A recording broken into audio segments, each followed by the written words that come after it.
এক সন্তানের জন্য বাবার প্রথম চাওয়া তার নামাজ, এক স্ত্রীর জন্য স্বামীর প্রথম চাওয়া নামাজ,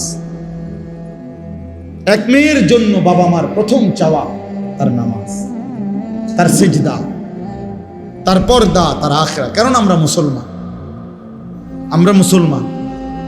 আমরা বেঈমান না, আমরা দুনিয়াদার না, আমাদের গন্তব্য আখিরাত। আজ যদি আমরা মুসলমান ভুলে যাই আখিরাত, তো আখিরাত মনে রাখবে কে?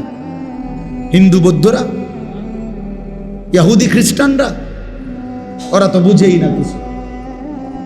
আল্লাহ তো কোরআনে বারবার বলছে ওরা বোকা, আহম্মক, লা ইয়াকিলুন, লা ইয়াফকাহুন।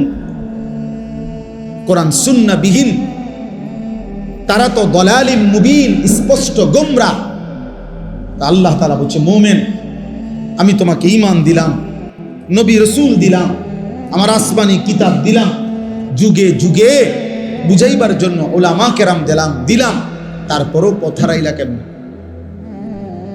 এই কয়জন ছেলে পেলে বাবা, তোমরাই বলো ভাই, কিসের অভাবে নামাজের গুরুত্ব বুঝলা না? কি আল্লাহ চেনো নাই, না রসুলের নাম শোনো নাই, নাকি কোনো আলেমের মুখে কোনোদিন শোনো নাই, না কোরআন শরীফ কোনোদিন দেখো নাই, নাকি কোনো মসজিদ দেখো নাই জীবনে কোনোদিন, নাকি কোনো আজান শোনো নাই কোনোদিন? কিসের অভাবে হারায় গেলা যারা নামাজ পড়ো না? বাপ, একটা যুক্তি তো থাকবে, হুজুর আমি এমন মরুভূমিতে ছিলাম যেখানে কোনো মানুষ ছিল না, যার কারণে আমি আল্লাহ চিনি নাই, আখিরাত চিনি নাই। আমি এমন পাহাড়ের গভীরে ছিলাম, আমি এমন সাগরের তলদেশে ছিলাম যেখানে কোনোদিন আজান শুনি নাই, যেখানে কোনোদিন কারো কাছ থেকে আল্লাহর পরিচয় শুনি নাই।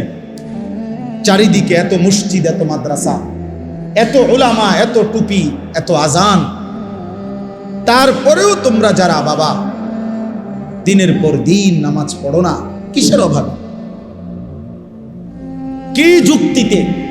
আল্লাহর সাথে বোঝাপড়াটা কি হবে? রাসূলুল্লাহ সাল্লাল্লাহু আলাইহি ওয়াসাল্লামের সুপারিশ কেমনে হবে?